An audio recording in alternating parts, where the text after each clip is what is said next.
Princeton University did a study showing that clutter can make it more difficult to focus. That part of your brain that processes what your eyes see, aka the visual cortex, is easily overwhelmed by irrelevant objects. And having them around will take away from the attention needed for another task. So maybe if you've been particularly unproductive, then look around you. That could be why. Hello and welcome. My name is Melissa from thepurposecoaching.com, and today we're going to talk about cleaning your physical space. Now, this is part 4 of a 4-part life reset series. So if you haven't seen those videos, I will link them down below. Most likely you clicked on this video because you looked around and there was a mess. So to put it quite simply, a professional organizer named Scott Rower put it this way: clutter is simply delayed decisions. A clear space means a clear mind. So if you want to find out how to clean your physical space, then keep on watching. So this video is going to be solely based on the KonMari method, and if you haven't heard of it, I'm sure if you go on YouTube and search, you'll find all these videos. But basically, it's this lady who wrote this book called The Magic of Tidying Up. She's Japanese. Her whole concept is only having things around you that bring you joy. The process to get you there is quite an undertaking. She takes you everything from your clothes to books and papers, and then kitchen stuff, all this stuff, and at the end you finally go through your personal stuff. But basically the idea is that you go through each item, every piece of clothing, and ask yourself if it brings you joy or not. If the answer is yes, then obviously you keep it. If the answer is no, then toss it, give it away. And if you're not sure, then probably the answer is still no, because if it's not an immediate yes, then you shouldn't keep it. And I read this book years ago, and I love the idea because it's true. Why would we not be surrounded by things that we only love? Sometimes we keep things just because we feel bad. And I know I was like this. I have family that gives me stuff, and sometimes I like them and sometimes I just don't. It's hard to get rid of those things. So I'm not going to go into too much detail because, again, there's all this research. They even have a Netflix special on it now. The only thing I will say is do it the way it's supposed to be done. Read the book. Do you do it in a specific way, in a specific order? Because her thing is, yes, this way is going to take a long time. Quite the undertaking, it's quite the project. But this is the only time you were able to do this. Because I know for me and for many people, the cycle in my house was this. I would buy a bunch of organizational stuff. I would get rid of something, and I would put things organized, and it looked beautiful for like a month. And then a few months later, it was right back to how it started. And again, I would get rid of some stuff. I would, research and okay, I can do this, or I can buy this. And even buying extra stuff that I didn't need that wasn't going to help me anyway. And again, I would organize it. It would look beautiful. But then months later, same thing. I'd accumulated all this stuff. And believe it or not, the way our life looks, the way our house looks, the way our car looks, our exterior around us is a reflection of how we feel. So when you're holding on to things just to hold on to them, you're doing the same thing emotionally and mentally. So it's not just like a house cleaning project, it's also a mental and an emotional project. And it's true. I did that process once. It took me a few months, but I never had to again. And I know these videos, normally it's the YouTuber showing them cleaning the house and everything. I don't have much to show you because I don't do that anymore. I'm very decisive now. I know what I want to keep and what I don't want to keep. I know how my house looks when I have exactly what I need. And to give you an example, I have a drawer with all my shirts.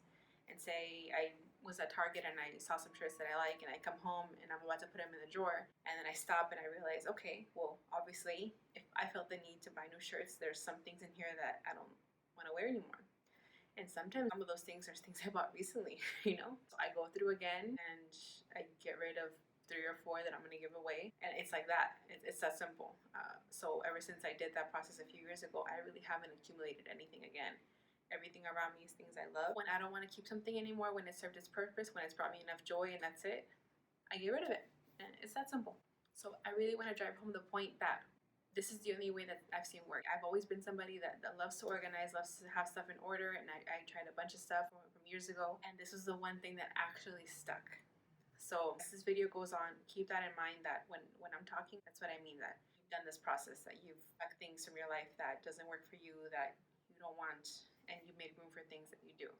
So in regards to your home, everything should have a place. Find a routine that works for you, whether that's putting things away as soon as you get home, or setting a few hours aside for the weekend to put your stuff away, this little maintenance can really make a big difference for your week, so that when you come home, your house isn't just upside down.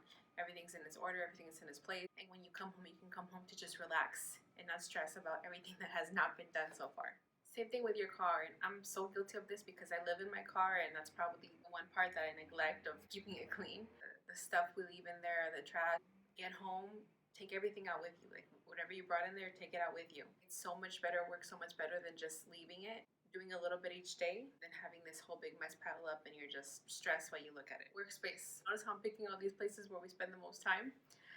Workspace. Sometimes we spend more time here than we do anywhere else. So same thing. Keep it clean. My desk kind of always does look like this. I learned a long time ago that when I would come into work the next day and I would see just paper there, I would just immediately feel overwhelmed. Even if I had no reason to be overwhelmed, just the sight of having all these papers there would just immediately. So I made a system that worked for me where I, had a list of what I had to do the next day and keeping notes so that I could put the stuff away and I would still know what was going on. There would be no confusion. So I can come in the next day to work and it looks just like this, and it makes me feel happy, it makes me feel good. I feel ready to start whatever I have to do, and I don't feel overwhelmed. I don't feel like, fuck, that day hasn't even started, I'm already like, oh my god. So keeping your workspace clean, but not just the space, even the digital space.